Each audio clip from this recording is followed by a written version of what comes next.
সারা শরীরে অসহ্য ব্যথা নিয়ে বিছানায় শুয়ে আছি। সাদা বিছানার চাদরের বেশ খানিকটা লাল হয়ে গেছে আমার রক্তের দাগে। শরীরে অসম্ভব রকম যন্ত্রণা হচ্ছে। ব্যথায় এক প্রকার কাতরাচ্ছি, কিন্তু সেদিকে কোনো ভ্রুক্ষেপ না করে গত 2 ঘন্টা যাবৎ আমার শরীরটাকে খুবলে খাচ্ছে তুর্য। একটা জীবন্ত লাশের মতো শুধু দেখে গেলাম নিজের সতীত্ব হরণ হওয়া। আমি হীর, অনার্স প্রথম বর্ষের শিক্ষার্থী। সদ্য 18 বছরে পা রেখেছিলাম। দুচোখ ভরে স্বপ্ন সাজিয়েছিলাম। এক নিমিষেই আজ সব শেষ হয়ে গেল। কিছুই করার ছিল না আমার। কি করতাম? তুর্য যেমন লম্বা তেমনি সুঠাম দেহি। তার সামনে আমি একটা মাছির মতো। ঠিকই তার শক্তির কাছে পেরে উঠতে পারলাম না। শেষ মুহূর্ত পর্যন্ত ধস্তাধস্তি করেও শেষ রক্ষা হলো না। দোচোখ দিয়ে অঝোর ধারায় পানি পড়ছে। ভীষণ কষ্ট হচ্ছে। আর সহ্য করতে পারছি না। কিন্তু তুর্যর সেদিকে কোনো খেয়ালই নেই। দু চোখে ঝাপসা দেখছি। মনে হচ্ছে জ্ঞান হারাচ্ছি। হ্যাঁ, সেটাই ভালো। এই অসহ্য যন্ত্রণা আর নিতে পারছি না আমি। বেশি কিছুক্ষণ পর ঘুম ভাঙতেই বুকের ওপর ভারী কিছু অনুভব করলাম। মাথাটা উঁচু করে তাকাতে দেখি তুর্য আমার বুকে মাথা রেখে আমার উপরেই ঘুমিয়ে আছে। রাগে আমার গা জ্বলে যাচ্ছে। বেটার কত বড় খচ্চর আমার উপর শুয়ে আছে। ইচ্ছে হচ্ছে লাথি মেরে নিচে ফেলে দেই, কিন্তু শরীরে এক বিন্দু শক্তি অবশেষ নেই। বহু কষ্টে তুর্যকে নিজের ওপর থেকে সরিয়ে কোনো রকম উঠে বসলাম। যে শাড়িটা পরে আজকে বাড়ি থেকে বেরিয়েছিলাম, সে শাড়িটা 2 টুকরো হয়ে নিচে পড়ে আছে। শাড়ি আর ছেঁড়া ব্লাউজ দেখেই চোখ ভিজে গেল আমার। তুর্যের গায়ে থেকে চাদরটা টেনে নিয়ে কোনো রকমে শরীর পেঁচিয়ে নিলাম। হাঁটতে ভীষণ কষ্ট হচ্ছে। মনে হচ্ছে শরীর টুকরো টুকরো হয়ে বিছিয়ে পড়বে এক্ষুনি। কোনো মতে ওয়াশরুমে ঢুকে আয়নার সামনে দাঁড়িয়ে চাদরটা সরাতে আটকে উঠলাম। সারা শরীর ক্ষত বিক্ষত হয়ে আছে। কামড় আর আঁচড়ের জায়গাগুলোতে বের হওয়া রক্ত শুকিয়ে গেছে। ধর্ষণ বুঝি একেই বলে? আগে শুধু শুনেছি, আজ নিজের বেলায় অভিজ্ঞতাটাও হয়ে গেল। দোচোখ বেয়ে নোনা জল পড়ছে। মোছার এক বিন্দু ইচ্ছেও নেই। চোখের পানির মাধ্যমে ধর্ষিতার কলঙ্ক না ধরলেও কষ্ট হয়তো কিছুটা কমবে। প্রায় 1 ঘন্টার মতো সময় নিয়ে নিজেকে ভালো মতো ধুয়ে গোসল শেষ করে ওয়াশরুমে রাখা বাথরোবটা পরে বের হলাম। বের হতে দেখি অসভ্যতাটা খাবার সেন্টার টেবিলে রাখছে। আমাকে দেখে একটা টেবিল হাসি দিয়ে বলল, আমার বিরুদ্ধে সব প্রমাণ তোর নিজের হাতে সাবান দিয়ে ঘষে ঘষে ধুয়ে এলে। এখন পুলিশের কেস ফাইল করবে কিভাবে? তোর্যের কথায় আমি অবাকের শেষ সীমানায় পৌঁছে গেছি। বলে কি, নিজেকে পুলিশ দেওয়ার কথা বলছে? কিন্তু কথাটা তো ঠিকই বলেছে। বোকার মতো সব প্রমাণ শেষ করে এলাম। এখন নিজের কপাল চাপড়াচ্ছি। কি চিন্তা করছো এত? এখনো তো ভেবে লাভ নেই। এখানে এসে বসো বলে আমার হাত টেনে ধরে টান দিয়ে সোফায় বসিয়ে দিল। তুর্য, বাথরুমটা খোলো। তুর্যের কথা শুনে আমি চোখ বড় বড় করে তাকিয়ে আছি। কি হলো, শুনতে পাচ্ছ না? বাথরুমটা খোলো। কামড়ের জায়গাগুলিতে মলম লাগাতে হবে। না, আমি বাথরুম খুলব না। কেন? আপনার সামনে আমি কিভাবে খুলব? নিচে কিছুই পড়িনি। হয়তো ভুলে গেছো, কিছুক্ষণ আগে তোমার সবটাই আমি দেখে নিয়েছি। তুর্যের কথা শুনে মনে হচ্ছে আমি আকাশ থেকে পড়েছি। এই মানুষটা কি আদৌ মানসিকভাবে সুস্থ আছে, নাকি পুরোটাই তার ছিঁড়া? কিছুক্ষণ আগে আমাকে এতটা টর্চার করে এখন আবার নিজে মলম লাগাতে চাইছে। নিজে বিড়বিড় করছিলাম।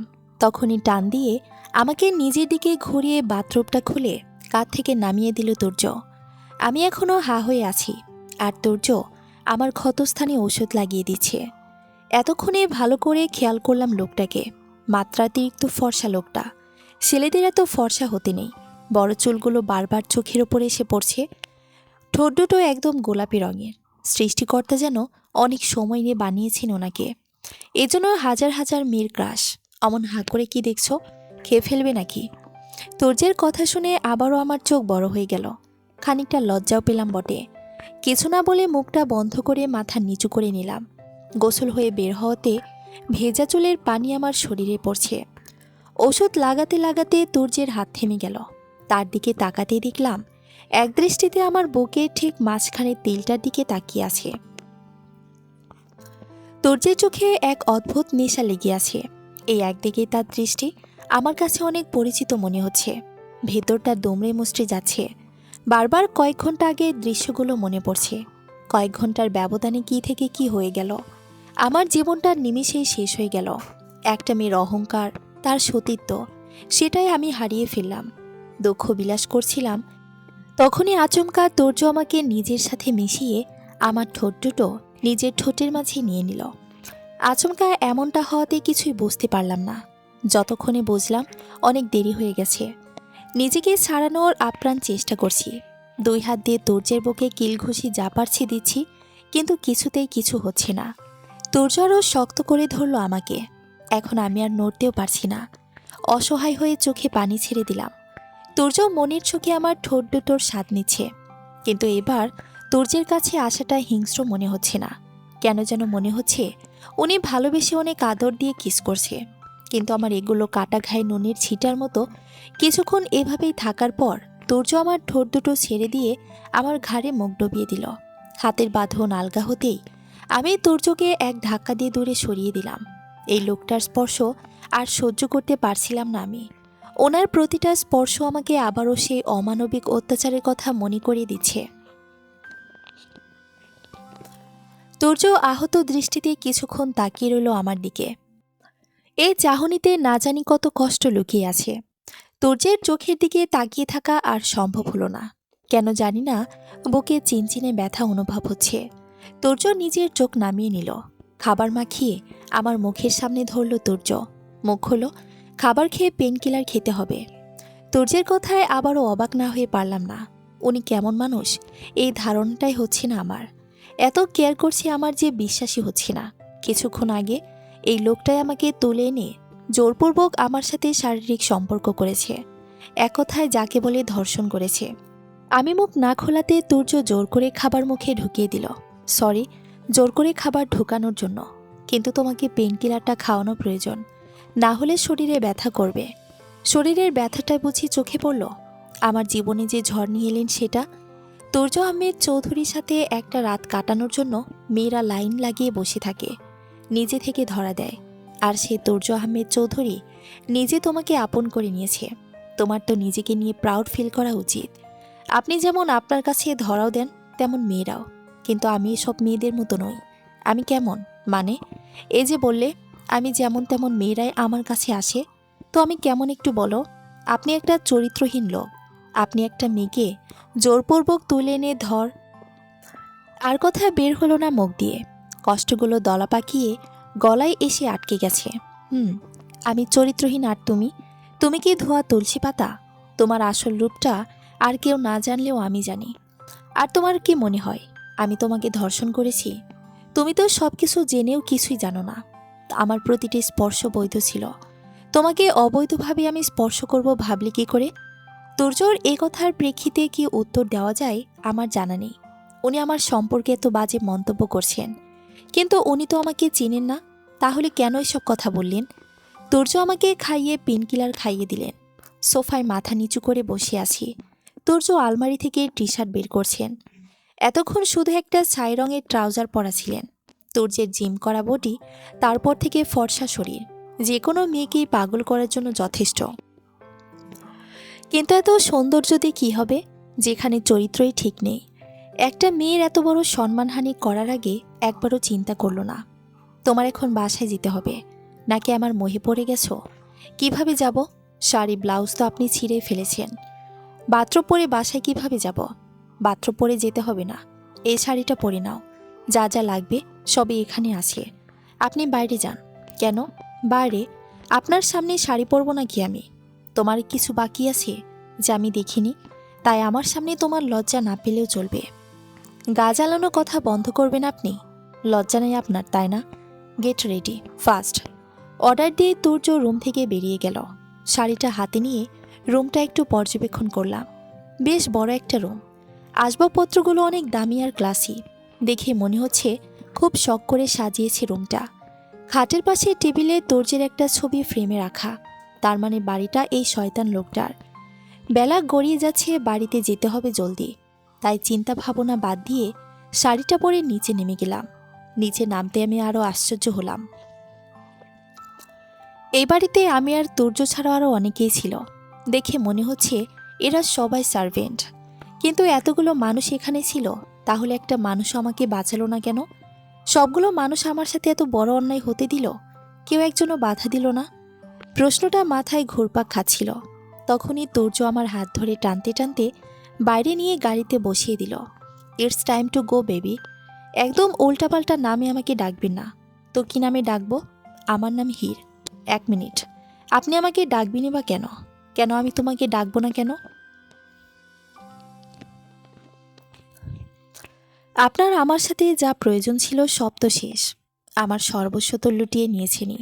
এখন আমাকে ডাকার কি দরকার? তুর্য কিছু বলল না। আমার দিকে কিছুক্ষণ তাকিয়ে থেকে গাড়ি স্টার্ট দিল। তুর্য আহমেদ চৌধুরী ওরফে রকস্টার তুর্য, বাংলাদেশের সিঙ্গিং সেন্সেশন উইথ আইকন। অল্প কয়েক বছরেই নিজের গান গাওয়ার প্রতিভা দিয়ে জয় করে নিয়েছে সকলের মন।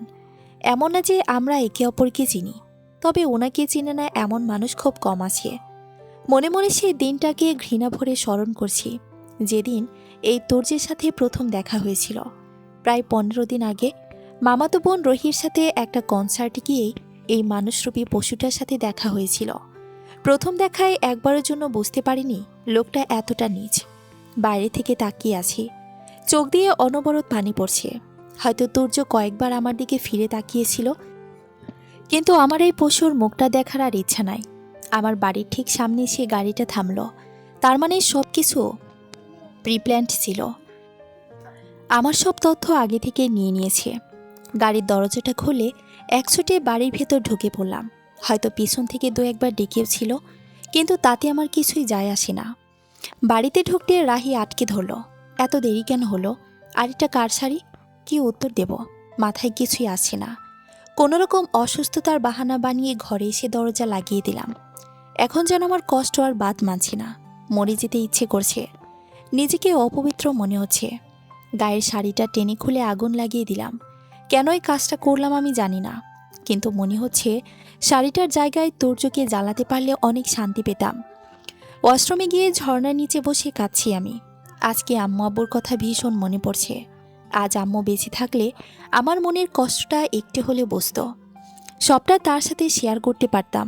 মামা মামি রাহি রায়ান সবাই অনেক ভালো, কিন্তু মা তো মাই হয়। রায়ানের কথা মনে পড়তে আরও জোরে কান্না পাচ্ছে। কি থেকে কি হয়ে গেল? মানুষটা আমাকে কত ভালোবাসে, আর আমি কিনা? ছি, নিজের উপর নিজেরই ঘৃণা হচ্ছে। যদি রায়ান সবটা জানতে পারে তখন কি হবে? রায়ান কি আর আমাকে মেনে নেবে? হ্যাঁ, মেনে নেবে রায়ান। আমাকে অনেক ভালোবাসে, কিন্তু এটা তো রায়ানকে ঠকানো হবে। আমি কিভাবে রায়ানকে ঠকাবো? আর ভাবতে পারছি না। কাঁদতে কাঁদতে হিচকি উঠে গেছে। জানি না কত সময় ধরে এভাবে কাঁদছি আর ভিজেছি। আরও কিছুক্ষণ ভিজার পর খুব ইচ্ছা হচ্ছে। হয়তো আমার কলঙ্ক ধুয়ে যাবে এই পানির সাথে। দরজায় বারবার নক পড়ছে। মামি আর রাহি ডাকছে। না, আর বেশিক্ষণ এভাবে থাকা যাবে না। ওরা সন্দেহ করবে। ঝটপট জামাটা পাল্টে বেরিয়ে পড়লাম। কোনোরকম একটু খেয়ে দরজা লাগিয়ে ঘুমিয়ে পড়লাম। ব্যালকনিতে দাঁড়িয়ে আছে তুর্য, হাতে গিটার আর গলায় করুণ সুর। গানটা গাইতে গাইতেই চোখ ভিজে গেছে তুর্যর। আকাশের দিকে তাকিয়ে আছে আপন মনে। পুরো আকাশটাই মেঘলা। পূর্ণিমার তিথি হওয়ার পরেও আজ আকাশের কোনো আনন্দ নেই। যেন আকাশও আজ তুর্যের সাথে কাঁদতে চায়, ওর কষ্ট কমাতে চায়। প্রিয়জনকে হারানোর কষ্ট তবুও বুকে নিয়ে বেঁচে থাকা যায়, কিন্তু প্রিয়জনের ঘৃণার পাত্র হয়ে বেঁচে থাকার চেয়ে মরে যাওয়াই অনেক সুখের। কেন হীর? কেন কেন দাও আমাকে এতটা কষ্ট? আর কত কষ্ট সহ্য করব বলো? আর কত যন্ত্রণা দিতে চাও? প্রতিটা মুহূর্তে তুমি আমার সামনে, কিন্তু তোমাকে ছোঁয়ার অধিকার নেই। আমার কলিজা তুমি, তবুও তোমায় ভালোবাসার অধিকার নেই। তুমি চাইলে সারা জীবন তোমার অপেক্ষা করতে পারি, কিন্তু তোমাকে আজকে তুমি আমাকে চরিত্রহীন বলেছ, মানুষরূপী পশু, আরও না জানি কত কি। তুমি আমাকে যত পারো ভুল বোঝো, তবুও আমি কিছুই বলবো না। আচ্ছা হীর, একটা বারো কি আমার কথা তোমার মনে পড়ে না? একটা বারো কি আমার কাছে আসার জন্য তোমার মন ছুটে যায় না? বলো না হীর, প্লিজ বলো। কথাগুলো বলতে বলতে তুর্য কান্নায় ভেঙে পড়ে। তখনই বৃষ্টি শুরু, ঝুম বৃষ্টি। হয়তো তুর্যের কষ্ট আকাশও সহ্য করতে না পেরে কান্নায় ভেঙে পড়েছে। মাঝরাতে হঠাৎ ঘুম ভেঙে যায় আমার। প্রচণ্ড মাথা ব্যথা করছে, শরীরটাও বেশ গরম, চোখে ঝাপসা লাগছে সবকিছু। বেশ ভালো রকমের জ্বর এসেছে মনে হচ্ছে।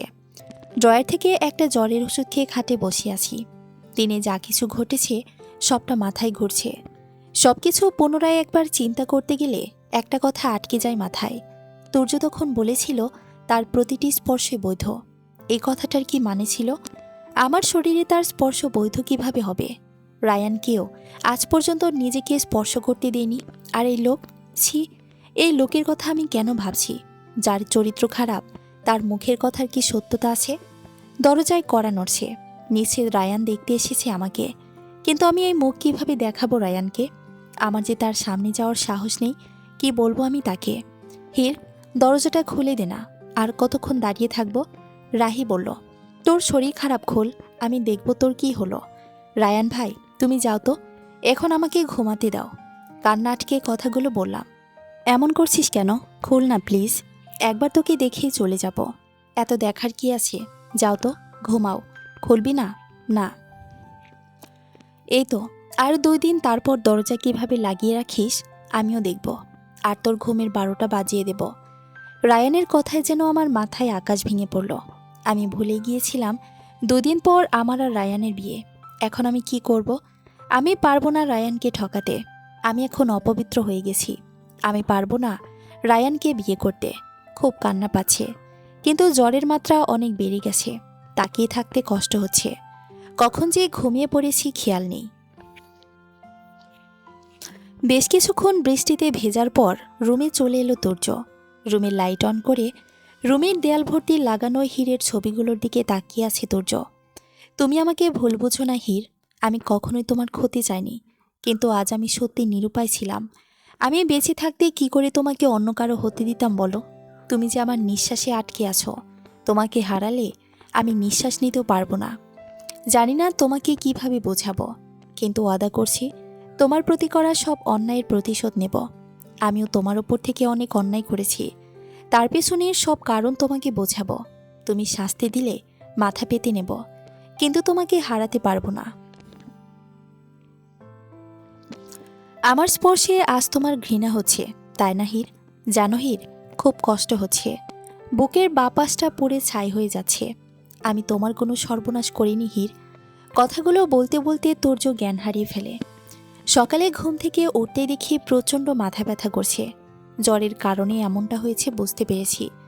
ফ্রেশ হয়ে রুম থেকে বের হতেই জানতে পারলাম বিয়েটা পিছিয়ে দিয়েছে, কারণ রায়ান ভাইয়ার জরুরি ভিত্তিতে ঢাকার বাইরে যেতে হচ্ছে অফিসের কাজে। বিয়ের তারিখ পিছানোর কথাটা শুনে কেন জানি না ভালোই লাগছিল। যাক, অন্তত আরও কিছুদিন সময় পেলাম বিয়েটা কিভাবে ভাঙবো সেটা ভাবার। তুর্যকে সকালে ওর ম্যানেজার হসপিটাল নিয়ে যায়। দিন দিন তুর্য হাসপাতালে ভর্তি থেকে বাসায় এসে কাউকে ফোন করলো, হীর কোথায়, কেমন আছে এখন? আমি নিরুপায় ছিলাম। জানি আমার অপরাধ ক্ষমার যোগ্য নয়, কিন্তু হীরকে বাঁচানোর জন্য আমি সব করতে পারি। আমি দেখছি ব্যাপারটা। আজ 7 দিন হয়ে যায় কলেজে যায় না, কিন্তু আজ কিছুতেই বাড়িতে থাকতে পারলাম না। মামি আর রাহির চাপে জোর করে কলেজে পাঠিয়ে দিল। অন্যমনস্ক হয়ে ক্লাসরুমের বারান্দা দিয়ে হাঁটছিলাম, তখনই কেউ আমার বাম হাতে হ্যাচকা টান দিয়ে একটা খালি ক্লাসরুমে নিয়ে গেল। ঘটনার আকস্মিকতায় আমি পড়ে যেতে নিলে আমাকে বুকে জড়িয়ে নিল সামনে থাকা লোকটা। লোকটা আমাকে এত শক্ত করে ধরে রেখেছে যে আমার নাক বন্ধ হয়ে রয়েছে। নিঃশ্বাস নিতে কষ্ট হচ্ছে। কোনো উপায় না পেয়ে শরীরে যত শক্তি ছিল সব দিয়ে ধাক্কা দিয়ে সামনে থাকা লোকটাকে সরিয়ে ঠাস করে তার গালে একটা চড় বসিয়ে দিলাম। সামনের লোকটাকে দেখে আমার হাত পা কাঁপা শুরু হয়ে গেল।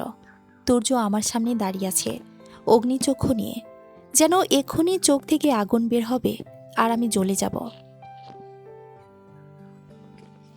আমাকে ক্লাসরুমের দেওয়ালে ঠেস দিয়ে রাগের দৃষ্টিতে আমার দিকে তাকিয়ে আছে তুর্য। চোখ দুটো অসম্ভব লাল হয়ে আছে। তাকাতে পারছি না ওই চোখের দিকে। মাথা নিচু করে ভয়ে কাঁপছি। কালো একটা হুডি পরে এসেছে তুর্য। হয়তো নিজের পরিচয় গোপন করতে এমনভাবেই এসেছেন। কিছুক্ষণ আমার দিকে তাকিয়ে থেকে সামনে আসা চুলগুলো পেছন দিকে দিয়ে দাঁতে দাঁত চেপে বলল, এতদিন ভার্সিটি আসুনি কেন? তুর্যের এই অদ্ভুত প্রশ্নে কপাল কুঁচকে তাকিয়ে আছি আমি তার দিকে। কি হলো বলো? জ্বর হয়েছিল? বাসায় গিয়ে আবারও ঝর্ণার পানিতে বসেছিলে বুঝি? তুর্যের প্রশ্নগুলো বারবার অবাক করছে আমাকে। সে কিভাবে জানলো আমি ভিজেছিলাম আর জ্বর হয়েছিল? চুপ করে থাকবে? আচ্ছা থাকো চুপ করে।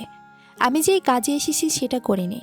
এখনও কপাল কুঁচকে আগের ভঙ্গিতেই তাকিয়ে আছি আর বোঝার চেষ্টা করছি সে কি বলতে চাইছে। সো কথা হলো, আমি তোমাকে বিয়ে করতে চাই, আর সেটা এক্ষুনি। তুমি আমার সাথে এক্ষুনি কাজে অফিসে যাবে। তুর্যর কথা শুনে মাথা হ্যাং হয়ে গেছে। ঠিক কিভাবে রিয়াক্ট করব বুঝতে পারছি না।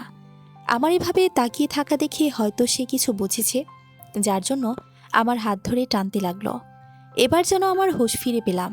কোথায় নিয়ে যাচ্ছেন আমায়? ছাড়েন বলছি। আর আমি যদি মরেও যাই তবু আপনাকে বিয়ে করব না। আপনি আমার অপরাধী। আমার জীবনটা আপনার জন্যই নষ্ট হয়েছে।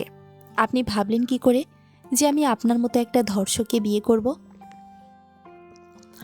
কথাগুলো বলতেই তুর্য আমার গাল চেপে ধরল আর দাঁতে দাঁত চেপে বলল, তুমি আমাকেই বিয়ে করবে। আমি তোমার কাছে অনুমতি চাইনি। আমি তোমাকে আমার সিদ্ধান্ত শুনিয়েছি। সিদ্ধান্ত শুনিয়েছেন মানে কি? জীবনটা আমার, সেটা কি আপনি ভুলে যাচ্ছেন? ভুলে যাবেন না, এটা আমার জীবন। আমি কাকে বিয়ে করব নাকি করব না এটাই আমার সিদ্ধান্ত হবে। আর আমি আমার জীবন থাকতে কখনোই আপনাকে বিয়ে করব না। লক্ষ্মীর বিয়ে তো আমি তোমাকে করবই, অ্যাট অ্যানি কস্ট। এতক্ষণ ভালোই ভালোই বলছিলাম শুনুনি, তাই এখন নিজের আসল রূপে ফিরে আসতে হচ্ছে। কি বলতে চাইছেন? তুমি যদি আজকে এবং এই মুহূর্তে আমাকে বিয়ে না করেছ, তাহলে একটা ভিডিও ক্লিপ ভাইরাল করতে আমি বাধ্য হব। Video clip? কিসের ভিডিও ক্লিপ? তোমার আর আমার সেদিনকার রোমান্টিক কিছু মুহূর্তের ভিডিও ক্লিপ। তুর্যের কথায় আমার মাথায় আকাশ ভেঙে পড়ল। বলছে কি লোকটা? একটা মানুষ কতটা নিকৃষ্ট হলে এসব কিছু করতে পারে? সেদিন আমার সাথে এত বড় অন্যায় করার পরেও লোকটার শান্তি হয়নি। এখন সে ভিডিও ক্লিপ ভাইরাল করতে চাচ্ছে। ছি! আপনি কি জানেন আপনি একটা মানুষরূপী জানোয়ার? কতটা নিকৃষ্ট আপনি আপনার ধারণা আছে? সে তোমার যা ইচ্ছা বিয়ের পর বলতেই পারো, কিন্তু এখন আমার টাইম ওয়েস্ট করো না। You know, time is money. আপনি ভাবলেন কি করে যে আমি আপনার হুমকি শুনে আপনাকে বিয়ে করে নেব? আপনি ভিডিও ক্লিপ ভাইরাল করতে চান? Your most welcome. করেন, সবাই কথা শোনাবে, আমার বদনাম হবে। এই তো, আমি যখন এই দুনিয়াতে থাকবো না তখন এই বদনামের আবার ভয় কিসের আমার? তুর্যের কপালের রগটা হঠাৎই ফুলে উঠল। চোখ দুটো রক্তবর্ণ ধারণ করেছে। ভীষণ ভয় করছে আমার, কিন্তু তুর্যের সামনে নিজেকে আমি দুর্বল দেখাতে পারবো না। ভুলটা আমি সেদিনই করেছি। সেদিন যদি নিজেকে শেষ করে দিতাম তাহলে আজ আপনার মতো একটা মানুষের হাতের পুতুল হয়ে থাকতে হতো না। তবে সেদিন যেটা করতে পারিনি আজ করব। আমি যদি নাই থাকি তাহলে আমার বদনাম দেখব কিভাবে? আজ এই বিল্ডিংয়ের ছাদ থেকে লাফ দিয়ে মারা যাব আমি। এই টর্চার আর সহ্য করতে পারছি না। ক্লাসরুম থেকে বের হতে গেলে তুর্য আমার হাত ধরে টেনে তার সামনে এনে আমার গালে সজোরে একটা চর বসিয়ে দেয় আর দুই বাহু ধরে ঝাঁকিয়ে বলে, খুব শখ মরার, তাই না? আচ্ছা, তাহলে মেরেই দে। আসলে এই ভালো হওয়া জিনিসটা আমার সাথে একদমই যায় না। তোমাকে ভালো মতো বলেছিলাম, শুনলে না। ভয় দেখালাম, তাও কাজ হলো না। এবার শেষটাই করি। কি বলতে চান আপনি? ওয়েট এ মিনিট বেবি, সব বুঝতে পারবে। তুর্য ফোনটা বের করে কাকে যেন ফোন করলো। জন, হীরের মামা মামি আর রাহিকে গান পয়েন্টে নিয়ে নাও। তোমাদের হীর ম্যাডাম বিয়ের জন্য রাজি না, তাহলে এরা শুধু শুধু দুনিয়াতে থেকে কি করবে? নিয়ে নিয়েছো, এখন ভিডিও কল করো। ম্যাডাম শেষবারের মতো এদের চাঁদমুখখানা দেখতে চাইবে নিশ্চয়ই। আপনি কি বলছেন এসব?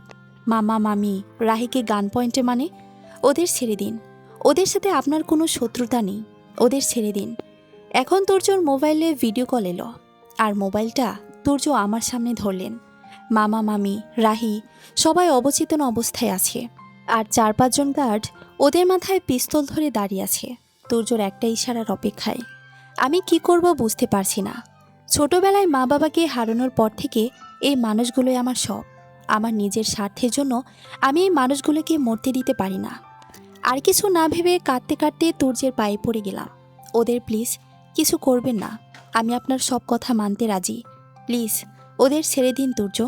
জন, তোমরা গানটা নামিয়ে ম্যাডামের মামার বাড়িতে পিকনিক করো। আজকে তোমাদের স্যার আর ম্যামের বিয়ে। এনজয়। তুর্য কলটা কেটে দিয়ে আমাকে পা থেকে তুলল। পুনরায় হাত ধরে টানতে টানতে ক্লাসরুমের বাইরে নিয়ে গেল। এবার আর হরিতা মাথায় তুলল না। কলেজের সবাই হা হয়ে তাকিয়ে আছে আমার আর তুর্যের দিকে। রকস্টার তুর্য আহমেদ চৌধুরীর সাথে আমাকে দেখে মেয়েরা তো মেয়েরাও, ছেলেদেরও যেন মুখ বন্ধ হচ্ছে না। সিঁড়িতে টেনে নামানোর সময় ব্যালেন্স না থাকায় পা মুচড়ে পড়ে গেলাম আমি। ব্যথাও পেয়েছি অনেক। তুর্য আবারও আমার হাত টানছে উঠে দাঁড়ানোর জন্য, কিন্তু এক মুহূর্তে হাঁটা আমার পক্ষে সম্ভব নয়। করুণ দৃষ্টিতে তাকিয়ে আছি তুর্যের দিকে। হয়তো তুর্য কিছুটা আন্দাজ করতে পেরেছেন। আচমকায় আমাকে কোলে তুলে নিলেন সে। এখন আমার সত্যি মরে যেতে ইচ্ছে করছে, লজ্জায় আর ক্ষোভে। মনে করে কি সে নিজেকে এভাবে সবার সামনে কোলে নিয়ে হাঁটছে, সবাই ফ্রিতে তামাশা দেখছে। অনেকে এরই মধ্যে আমাকে আর তুর্যকে নিয়ে কানাঘুষা শুরু করে দিয়েছে। তাদের ঠাট্টার শব্দ আমার কান পর্যন্ত আছে, কিন্তু তুর্যের কোনো ভূক্ষেপ নেই সেদিকে। আমাকে গাড়িতে বসিয়ে সিট বেল্ট লাগিয়ে দিয়ে কার ড্রাইভ করা শুরু করলো তুর্য। কিছুক্ষণের মধ্যে কাজী অফিসের সামনে এসে পড়েছি। দু চোখ দিয়ে পানি পড়ছে। আপনজনদের বাঁচানোর জন্য জীবনের শেষ বাজি খেলতে যাচ্ছি। তুর্য গাড়ি থেকে নেমে আবারও আমাকে কোলে তুলে নিয়ে ভেতরে গেলেন। সেখানে আরও মানুষ উপস্থিত আছে। মধ্যবয়স্ক দুজন পুরুষ, দুজন মহিলা, আর বয়সী একটা মেয়ে, আর তুর্যের বয়সী একটা ছেলে। এদের কাউকেই আমি চিনি না। আমাকে বসিয়ে দিয়ে তুর্য বিয়ে শুরু করতে বললেন। ব্যাস, আর কি করার, পড়ে নিলাম কবুল। হয়ে গেল বিয়ে। এমন একটা মানুষের সাথে যাকে আমি ঘৃণা করি, প্রচণ্ড ঘৃণা করি। বিয়ে শেষে আমি কাজী অফিসে একটা চেয়ারে বসে আছি, আর তুর্য কাকে যেন ফোন দিচ্ছে। বুঝতে পারছি না কি হচ্ছে। মাথা নিচু করে বসেছিলাম। তখন তুর্য ব্যথার স্প্রেনে আমার পায়ে দিয়ে দিল। এবারও কোলে করে গাড়িতে বসিয়ে ড্রাইভ শুরু করলো। গন্তব্যটা আমার পরিচিত, আমার মামার বাড়ি যাচ্ছে। আমি আন্দাজ করতে পারছি কি হতে চলেছে। বাড়ি আসতে তুর্য আমাকে কোলে নিয়ে কলিং বেল বাজালেন। মামি দরজা খুলতেই অবাক হয়ে হাঁ করে আছেন।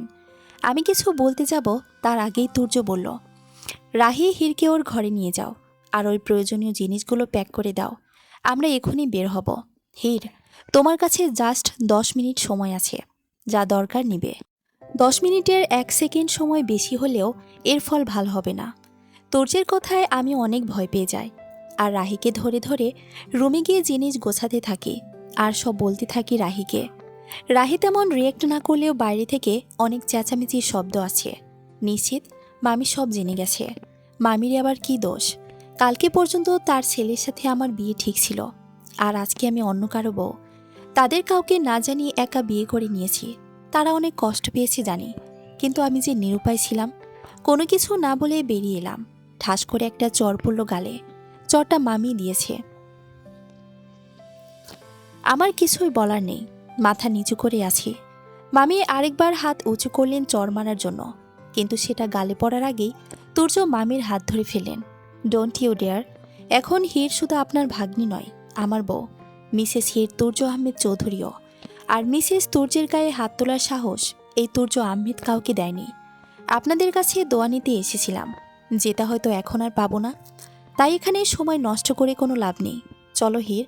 তুর্য আমার হাতটা ধরিয়ে বাড়ির বাইরে নিয়ে গেল, আর আমার জিনিসগুলো তুর্যর গার্ড অন্য গাড়িতে রাখল। সারা রাস্তা আর তুর্যর দিকে তাকাতে পারলেন না।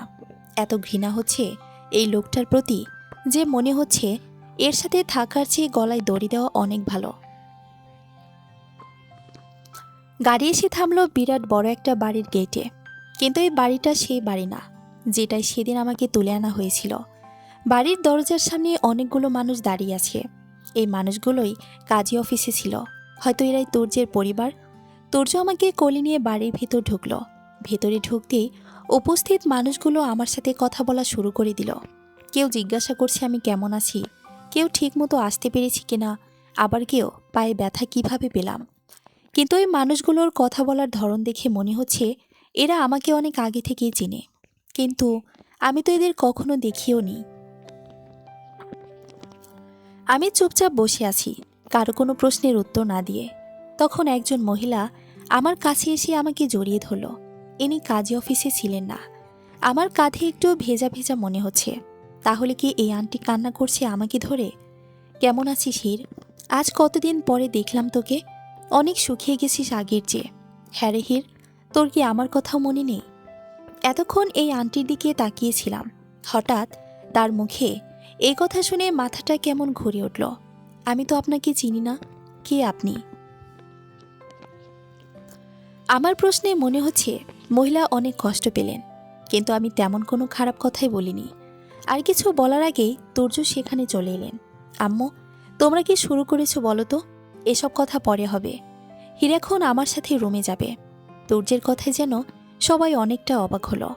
এখানে সবাই চোখে চোখে কথা বলছে, যার কিছুই আমি বুঝতে পারছি না। তুর্য আমাকে কোলে তুলে দোতলার একটা রুমে নিয়ে গেলেন। রুমটা বেশ বড়, মার্জিতভাবে সাজানো। তুর্য আমাকে বিছানায় বসিয়ে দিয়ে ওয়াশরুমে চলে গেলেন। আমি বসে বসে রুম দেখছি। ব্যালকনির কাজটা খোলা থাকায় হিমশীতল বাতাস ঢুকছে রুমে। খুব ভালো লাগছে। ইচ্ছে হচ্ছে একটু দাঁড়িয়ে থাকি ব্যালকনিতে, কিন্তু পায়ে ব্যথা করছে। ওয়াশরুমে পানির শব্দ কমে আসছে। হয়তো তুর্য বের হবে এখন। এই লোকটাকে আর সহ্য করতে পারছি না। এখন আবার চোখাচোখি হবে তার সাথে। তাড়াতাড়ি করে শুয়ে পড়লাম। উদ্দেশ্য ঘুমানোর ভান ধরব। ভান ধরতে গিয়ে কখন যে ঘুমিয়ে পড়েছি নিজেও টের পাইনি। ঘুমের মাঝে মনে হচ্ছে কেউ আমার গালে, গলায়, কপালে চুমু খাচ্ছে। চুমু খাওয়া শেষে আমার মাথায় হাত বুলিয়ে দিচ্ছে। একটা হাত ধরে রেখেছে। আমি সবটাই অনুভব করতে পারছি, কিন্তু চোখ খুলতে পারছি না। ঘুম পড়ে যেন আজ আমার চোখ আটকে রাখার শপথ নিয়েছে। মাথায় হাত বুলিয়ে দেওয়াতে ঘুমটা আরও ভালো মতো আসছে। হয়তো আমাকে কেউ জড়িয়ে ধরেছে খুব শক্ত করে। গালের পাশটা ভেজা ভেজা মনে হওয়াতে এবার ঘুমটা ভেঙে গেল। চোখ খুলতে দেখি তুর্য আমাকে আষ্টে পৃষ্ঠে জড়িয়ে ধরে শুয়ে আছে। রাগে আমার মাথায় আগুন ধরে যাচ্ছে। এই লোকটার সাহস কত বড়, আমাকে ধরে শুয়ে আছে। ধাক্কা দিয়ে তুর্যকে নিজের ওপর থেকে সরালাম, কিন্তু সে খাটের একদম কোনায় ঠাকাতে নিচে পড়ে গেল। নিচে পড়ে গিয়েই তুর্য আমার দিকে অগ্নিদৃষ্টিতে তাকালো। তুর্যের এই রূপটা দেখলে আমার ভীষণ ভয় হয়। ভয়ে জড়সড় হয়ে বসে আছি আমি। আর তুর্য সে অগ্নিমূর্তি ধারণ করে আমার দিকে এগিয়ে আসে। নিশ্চিত আমাকে মেরে ফেলবে এখন গলা টিপে। ভয়ে চোখ বন্ধ করে আছি, কিন্তু তুর্য আমার গলা না চেপে ধরে আমাকে কোলে তুলে নিল। আমি অবাক না হয়ে পারলাম না। ড্যাব ড্যাব করে তাকিয়ে আছি তুর্যের দিকে। সে আমাকে নিয়ে ওয়াশরুমে ঢুকেছে। তার মতিগতি আমার কাছে সুবিধে ঠেকছে না। নিশ্চয়ই তার মাথায় কোনো শয়তানি বুদ্ধি খেলছে, যা ভেবেছিলাম তাই। তুর্য আমাকে পানি ভর্তি বাথটবে ফেলে দিয়েছেন। রাগে মনে হচ্ছে নিজের চুল নিজেই ছিঁড়ে ফেলি। এটা আপনি কি করলেন? আপনি কি পাগল? আমাকে এভাবে পানিতে ফেলে দিলেন কেন? প্রতিশোধ নিলাম। প্রতিশোধ? কিসের প্রতিশোধ? তুমি আমাকে নিচে ফেলেছিলে, আমি তোমাকে পানিতে ফেললাম। এখন হিসাব ঠিক আছে। আপনি একটা সাইকো। আপনার মাথার সবগুলো তার ছেঁড়া। এভাবে কেউ কাউকে পানিতে ফেলে? আমি যে ব্যথা পেলাম, এখন আপনার অনেক ভালো লেগেছে, তাই না? তোমাকে ফেলে ভালো না লাগলেও হিসাব বরাবর এখন অনেক ভালো লাগছে। আপনার মাথার ওই বড় বড় চুল সবগুলো আমি ছিঁড়ে ফেলবো টেনে। আগে গোসলটা করো। ভেজা কাপড়ে তোমাকে অনেক হট লাগছে। খচ্চর একটা, বের হন এখান থেকে। তুর্য বেরিয়ে গেলে আমি তার 14 গোষ্ঠী উদ্ধার করতে করতে গোসলটা সেরে নিলাম। যে আন্টি আমাকে জড়িয়ে ধরে কেঁদেছিল, তিনি এসে আমাকে খাইয়ে দিলেন।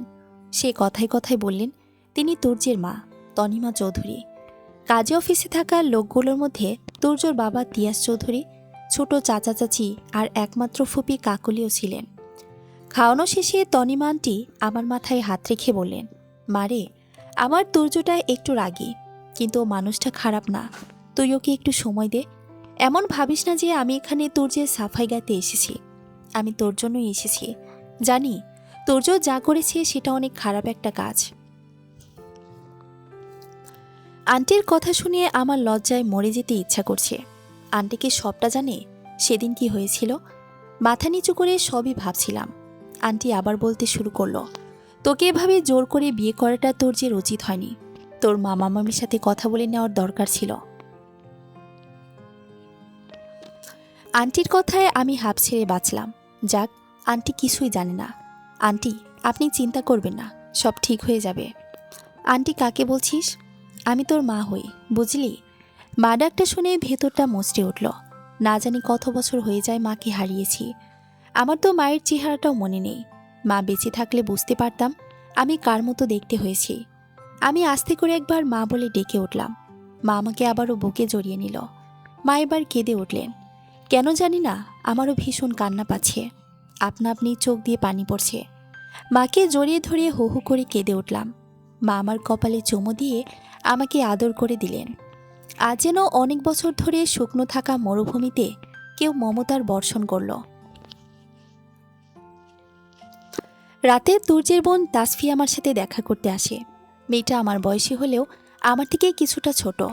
কথাতেও একটু বাচ্চামো ভাব আছে, তবে ভারী মিশুক মেয়েটা। মিনিট 10 মধ্যে ওর ওপর মায়া হয়ে গেছে আমার। একটা জিনিস ভাবতে খুব অবাক লাগছে, পরিবারের মানুষগুলো এত ভালো, কিন্তু তুর্য এমন কেন? একটা মেয়ের জীবন নষ্ট করতে একবারও ভাবল না। তুর্যকে আমি কিভাবে স্বামী হিসেবে মেনে নেব? আমি তো কখনোই পারবো না তুর্যকে ভালোবাসতে। তাহলে এই সম্পর্কের ভবিষ্যৎ কি হবে? আপন মনে এই কথাগুলো ভাবছিলাম, তখন ফোনটা বেজে উঠল। স্ক্রিনে রায়ানের নাম্বার দেখতেই কলিজা কেঁপে উঠল। কি উত্তর দেব আমি রায়ানকে? সে তো এখনো হয়তো আমার সাথে জীবন কাটানোর স্বপ্ন সাজিয়ে বসে আছে, আর আমি কি না তার সাথে এত বড় বিশ্বাসঘাতকতা করলাম। রায়ানকে আমার অবস্থানটা বুঝতে পারবে? আমি যে উপায়হীন ছিলাম সেটা কি রায়ান বুঝবে? আমাকে কি কখনো ক্ষমা করবে? ফোনটা বাজতে বাজতে বন্ধ হয়ে গেল চার্জের অভাবে। রায়ানের কথা ভেবে দুফোঁটা জল চোখ থেকে গড়িয়ে পড়ল। তাসফি আর রিসান, তুর্যের চাচাতো ভাই, এসেছে বাসর ঘর সাজাতে। কথাটা আমার মাথায় থেকে বেরিয়ে গিয়েছিল। নিয়ম অনুযায়ী আজকে আমাদের বাসরাত, কিন্তু আমি তো এটা হতে দিতে পারবো না। তুর্যকে আরও একবার আমাকে স্পর্শ করতে আমি দিতে পারি না। আমাকে কিছু একটা করতে হবে, কিন্তু কি? সেদিনও আমি তার শক্তির কাছে হেরে গিয়েছিলাম, আর আজ তো সে স্পর্শ বৈধ হবে। তাসফি এক প্রকার জোর করেই আমাকে লাল শাড়ি পরিয়ে দিয়ে গেছে। বিছানার ঠিক মাঝ বরাবর বসে আছি, এসব চিন্তা করছি আর ঘামছি। এসি চালু আছে, তবুও প্রচণ্ড গরম লাগছে আমার। দরজায় খটখট শব্দ হচ্ছে, তার মানে তুর্য এসে গেছে। হাড়টা অসম্ভব দ্রুত বিট হচ্ছে, কিন্তু ভয় নেই, আজকে আমি প্রস্তুত। একটা ছুরি বাম হাতে নিয়ে বসে আছি। তুর্য আমার কাছে এলেই এক ঘা বসিয়ে দেব। তুর্য রুমে ঢুকতেই অষ্টমে গেল, বেরিয়ে আমার কাছে এগিয়ে আছে, আর আমি ছুরিটা বারবার শক্ত করে ধরছি। আমার কাছে এসে আমার দিকে ঝুঁকে তুর্য আমাকে আচমকা জড়িয়ে ধরল। এভাবে জড়িয়ে ধরাতে আমি ঘাবড়ে গেলাম। তুর্যের হাত আমার হাত দুটো চেপে ধরে মুখটা আমার কানের কাছে এনে ফিসফিস করে বলল, ফল কাটার ছুরি দিয়ে মানুষ কাটা যায় না। তুর্যের কথায় আমি পুরোই বেকুব বনে গেছি। আমার হাতে ছুরির লোকটা কিভাবে জানলো? চোখ দুটো বড় বড় করে তাকালাম তার দিকে। এর পরের বার কিচেন থেকে ধারালো ছুরি আনবা। তুমি তুর্য আহমেদের বউ, এই ফল কাটার ছুরি দিয়ে মানুষ কাটতে গেছো? এটা মানুষ শুনলে তো হেসে হেসেই মরে যাবে। Think something big, you know. তুর্যের কথায় আমার গা জ্বলে যাচ্ছে।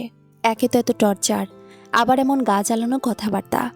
আপনি কিভাবে জানলেন আমি ছুরি হাতে বসে আছি? এ ঘরের প্রতিটা জিনিস আমার মুখস্থ। ফলের ঝুড়িতে যখন ছুরিটা দেখতে পাইনি, তখনই বুঝেছিলাম সেটা তোমার কাছে। আগে বললেই পারতেন, এত অভিনয়ের প্রয়োজন ছিল না। প্রতিনিয়ত অভিনয় করতে করতে এখন শুধু ওটাই করতে পারি। উনি কে বললেন কিছুই বুঝতে পারলাম না, কিন্তু রাগটা কমাতে পারছি না। এখন আমার একা থাকা দরকার, তাই বিছানা থেকে উঠে ব্যালকনিতে গিয়ে দাঁড়ালাম। মেকআপ এমনিতেও করিনি, আর চুলটা কোনোরকম খোপা করা ছিল যা খুলে গেছে। আমি চোখ বন্ধ করে দাঁড়িয়ে আছি। কিছুক্ষণ পর ঘাড়ে কারো গরম নিঃশ্বাস পড়ল। আমি জানি এটা তুর্য, তার শরীরের ঘ্রাণটা খুব পরিচিত মনে হয় আমার। এর কারণ অবশ্য আমার জানা নেই। আমার ঘাড় থেকে চুলগুলো সরিয়ে দিয়ে তুর্য চুমু দিতে লাগলো। আস্তে আস্তে তুর্যের হাত আমার পেটে বিচরণ করতে লাগলো। রাগ কমার জায়গায় আরও বেড়ে গেল আমার। পেছনে ফিরেই তুর্যকে ধাক্কা দিয়ে ফেলে দিলাম। তুর্য আবারও সেই আহত দৃষ্টিতে তাকিয়ে আছে আমার দিকে। তারও এই করুণ দৃষ্টি আমার মনে আঁচড় কাটছে। না, আমি দুর্বল হব না। এই অমানুষটাকে আমি কিছুতেই প্রশ্রয় দিতে পারি না। আপনি কোন সাহসে আমাকে স্পর্শ করেছেন? আপনার আমার ওপর কোনো অধিকার নেই। আপনি আমার সাথে যা করেছেন, এরপর ভাবলেন কি করে আমি আপনার সাথে এসব? ছি, সবাইকে নিজের মতো নোংরা মনে করেন, তাই না? এতই যখন চাহিদা, পতিতা পল্লীতে গেলেই তো পারেন, নাকি আমাকেও পতিতাই মনে হয়? একটা কথা মনে রাখবেন, যতবার আপনি আমার কাছে আসবেন, প্রতিবার জোর করে আসতে হবে। স্বইচ্ছায় আমি কখনোই আপনার কাছে আসতে দেব না। আমি কখনোই আপনাকে আমার স্বামীর মর্যাদা দিতে পারবো না। কখনোই পারবো না আপনাকে ভালোবাসতে। তুর্য একই দৃষ্টিতে আমার দিকে তাকিয়ে আছে। এত কিছু বলার পরেও তার চোখ এক মুহূর্তের জন্য সরেনি আমার উপর থেকে। এই চোখ দুটোয় আজ কোনো রাগ নেই, না আছে হিংস্রতা। কেন যেন মনে হচ্ছে আমার কথায় সে অনেক কষ্ট পেয়েছে। তুর্যের দু চোখের কোটরে পানি টলমল করছে। আমার ভীষণ কষ্ট হচ্ছে তুর্যের চোখের দিকে তাকিয়ে থাকতে। তুর্য আমাকে কিছু না বলেই সেখান থেকে চলে গেল। কোথায় গেল আমি জানি না, আসলে জানার চেষ্টা করিনি। রাত তখন প্রায় 1টা। বাসার সবাই হয়তো ঘুমিয়ে পড়েছে। ঘুম নেই শুধু আমার চোখে। কিছুক্ষণ ওভাবেই দাঁড়িয়ে থেকে রুমে চলে এলাম। ঘুম আসছে না কিছুতেই। বারবার মনে হচ্ছে তুর্য কষ্ট পেয়েছে। কেন জানি না তুর্য কেমন আছে, কি করছে জানতে ইচ্ছে হচ্ছে। তুর্যের কথা জানার ইচ্ছা দমিয়ে রাখতে না পেরে রুম থেকে বেরিয়ে পড়লাম। কিন্তু এবারের কিছুই আমি চিনি না। আন্দাজে যেতে যেতে একটা রুমের লাইট জ্বালানো দেখলাম নিচ দিয়ে। দরজার বাইরে কান পেতে শোনার চেষ্টা করলাম। তুর্য কার সাথে যেন কথা বলছে, কিন্তু কথাগুলো শুনতে পাচ্ছি না। দরজা ধাক্কা দিতে বুঝতে পারলাম দরজা ভেতর থেকে লক করা। কিন্তু আমার জানার অনেক আগ্রহ হচ্ছে ভেতরে তুর্য কার সাথে কথা বলছে। বেশ কিছুক্ষণ অপেক্ষা করে আমি রুমে ফিরে এলাম আর শুয়ে পড়লাম। একটা ফটো ফ্রেম বুকে জড়িয়ে আছে তুর্য। দু চোখ বেয়ে নোনা জলগুলো ঝরে যাচ্ছে। এদেরই বা কি দোষ দেবে সে? দোষ তো তার ভাগ্যের। সবকিছু কাছে পেয়েও আজ তার কাছে কিছুই নেই। তার বেঁচে থাকার একমাত্র অবলম্বন যে মানুষটা, সে মানুষের কাছে চরম ঘৃণার সে। যাকে এক নজর না দেখলে হৃদয়ে রক্তক্ষরণ হয়, সে মানুষটা তুর্যের মুখটাও সহ্য করতে পারে না। এই কষ্ট না কাউকে বলতে পারবে, সে আর না কেউ বুঝতে পারবে। ফটো ফ্রেমটা বুকে জড়িয়ে কাঁদতে কাঁদতে ঘুমিয়ে পড়ে তুর্য। সকালে ঘুম থেকে উঠে দেখি তুর্য এখনও ফিরে আসেনি। কেন জানি না, আমার বুকে চিনচিনে ব্যথা হচ্ছে। তুর্য কেন ফিরে এলো না? আমি তাড়িয়ে দিয়েছি বলে কি ফিরে আসা যেত না? কিন্তু আমি এসব কেন ভাবছি? আমি তো তাকে ঘৃণা করি। আর কিছু ভাবতে পারছি না। মাথায় অসহ্য যন্ত্রণা হচ্ছে। ওয়াশরুমে চলে গেলাম ফ্রেশ হতে। বেরিয়ে এসে দেখি এখনও তুর্য ফেরেনি। এখন আমার রাগ হচ্ছে। এত কি অভিমান তার? একটু কিছু বলেছি তো কি হয়েছে? এতটুকু তো আমি বলতেই পারি। সে আমার সাথে যা করেছে তার সামনে এই কথাগুলো কিছুই না। কিন্তু তুর্য তো আমাকে কিছুই বলেনি। আমার কেন এত অস্থিরতা হচ্ছে? আপন মনে কথাগুলো ভাবছিলাম আর চুল আঁচড়াচ্ছিলাম। তখন দরজায় নক পড়ল। জানি না কেন আমার ঠোঁট দুটো একাই একটু হেসে উঠল। নিজের অজান্তেই আমার মন বলে উঠল তুর্য এসেছে। এক ছুটে গিয়ে দরজা খুলতে আমার মুখটা আবারও মলিন হয়ে গেল। দরজার সামনে তাসফি দাঁড়িয়ে আছে। নাস্তার জন্য ডাকতে এসেছে আমাকে। কেন জানি না তুর্যের কথা জানতে ইচ্ছে করছে, কিন্তু সংকোচ বোধ হচ্ছে অনেক। অবশেষে লজ্জা শরমের মাথা খেয়ে তাসফিকে বলে ফেলাম, তোমার ভাইয়া কোথায় তাসফি? ভাইয়া তো তার রুমে। তার রুম মানে? এটা তাহলে কার রুম? না মানে, আসলে এটাও এখন ভাইয়ার রুম। আগে ভাইয়া অন্য রুমে থাকতো আর কি। ও, তোমার ভাইয়া বের হবে না? কি জানি ভাবি, বলতে পারলাম না। তুমি নিচে আসো, আম্মু ডাকছে। চলো। তুর্য তার আগের ঘরে কার সাথে কথা বলছিল রাতে? কেন যেন মনে হচ্ছে এবারের সবাই আমার কাছে কিছু লুকাচ্ছে। তুর্যর বড় কোনো রহস্য আছে, কিন্তু কি? রান্নাঘরে দাঁড়িয়ে আছে তুর্য, হাতে ছোট একটা প্যাকেট, যার ভিতর পাউডার জাতীয় কোনো একটা দ্রব্য আছে। সবার জন্য পায়েস বাটিতে তুলে রাখা ছিল। সেখানে একটা বাটিতে প্যাকেট রাখা পাউডারটা মিশিয়ে দিল তুর্য। চোখমুখ চিকচিক করছে তুর্যের, মুখে লেগে আছে ভিলেন হাসি। তুর্যের ইশারায় বাড়ির সার্ভেন্ট ঔষধ মিশানো পায়েসের বাটিটা হিরিকে দিয়ে দিল। তুর্য ডাইনিংয়ের পাশে দাঁড়িয়ে সবটা দেখছে। খাওয়া শেষে একজন সার্ভেন্ট পায়েস দিয়ে চলে গেল। পায়েসটা খাওয়ার একদম ইচ্ছে আমার ছিল না, কিন্তু আম্মু বারবার বলায় খেয়ে নিলাম। নাস্তা করার সময়ও তুর্যের দেখা পায়নি। রুমে এসে রুমের প্রতিটা জিনিস খুঁটে খুঁটে দেখছি, উদ্দেশ্য সময় পাস করা। কিন্তু সময় যত যাচ্ছে আমার অস্থিরতা আরও বাড়ছে। তুর্যকে দেখতে ইচ্ছা করছে ভীষণ। হঠাৎ আমার গা গলিয়ে ওঠে, বমি হলো। একবার না, বেশ কয়েকবার হলো। এখন অবস্থা এমন যে আমি আর নড়তে পারছি না। বিছানায় পড়ে আছি, অনেকটা নিস্তেজ হয়ে পড়েছি। তখনই তুর্য ঘরে এলেন। তাকে দেখে এবার আমার ভীষণ রাগ হলো। সকাল থেকে তাকে খুঁজছি, আর সে কিনা একবারও আমার সামনে আসেনি। তুর্য আমার এই অবস্থা দেখে আমাকে কোলে তুলে নিয়ে কোথায় যেন যেতে লাগলো। শরীরে শক্তি নেই, তার সাথে ঝগড়া করার, তাই কিছু বললাম না। হাসপাতালের বেডে শুয়ে আছি, ডাক্তার দেখছেন। তুর্য আমার পাশেই দাঁড়িয়ে আছে। ডাক্তার নার্সকে বলছেন ব্লাড নেওয়ার জন্য, কিন্তু আমার তো ফুড পয়জনিং হয়েছে মাত্র, তাহলে ব্লাড নিতে হবে কেন? ডাক্তার সাহেব কিছুটা হলেও তোমার থেকে ভালো বুঝেন, তাই নিবে, কিন্তু ব্লাড নিতে হলে তো ইঞ্জেকশন দিতে হবে। কেন, ভয় পাও বুঝি? তুর্যের কথাটায় আমার এগোতে লেগেছে। আমি কি বাচ্চা নাকি যে ভয় পাবো? ডাক্তার আপনার যতবার ইচ্ছা ব্লাড নেন, আমি ভয় পাই না। টেস্ট করতে দিয়ে কিছু মেডিসিন নিয়ে বাড়ি ফিরে এলাম।